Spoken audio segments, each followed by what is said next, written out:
लेकिन मैंने ये देखा है कि अगर कोई भी बंदा नई पार्टी बना रहा है, लोग उसके पास नहीं जाना चाहते, और उनको जो पुरानी पार्टियां हैं, भले ही उनके लिए कोई काम हो रहा है या नहीं हो रहा है, वो वही उसी से चिपके रहना चाहते हैं।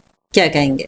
ये जो लोग चिपके रहना चाहते हैं कहीं पर, उनके अपने व्यक्तिगत हित हो सकते हैं, उनके पर्सनल इंटरेस्ट हो सकते हैं।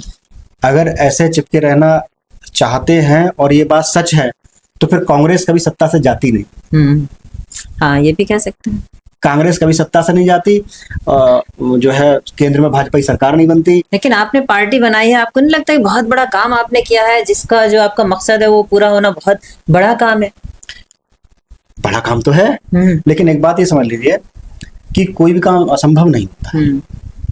काम बड़ा जरूर है। सबको वक्त लगता है, तो वक्त के साथ चीजें होंगी, हम काम करेंगे तो जरूर होंगी चीजें, और लोगों को समझ में आएंगी। ऐसा नहीं है। बहुत सारी छोटी छोटी पार्टियां जो हैं, जो स्टेट गवर्नमेंट में पार्टिसिपेट कर रही हैं, उनका हिस्सा है सरकार में, और केंद्र में भी हिस्सा है उनका। तो उन लोगों ने काम किया। ऐसा नहीं है कि पार्टियां हैं और काम करने वाले लोग बढ़ते हैं आगे। पब्लिक भी देखती है कि हम किसके लिए, कौन काम कर रहा है हमारे लिए, कौन हमारे बीच में, कौन हमारे लिए लड़ रहा है, कौन हमारे हक अधिकार की बात कर रहा है, कौन हमारे भविष्य की बात कर रहा है। तो पब्लिक को समझ में आती है, बदलते हैं।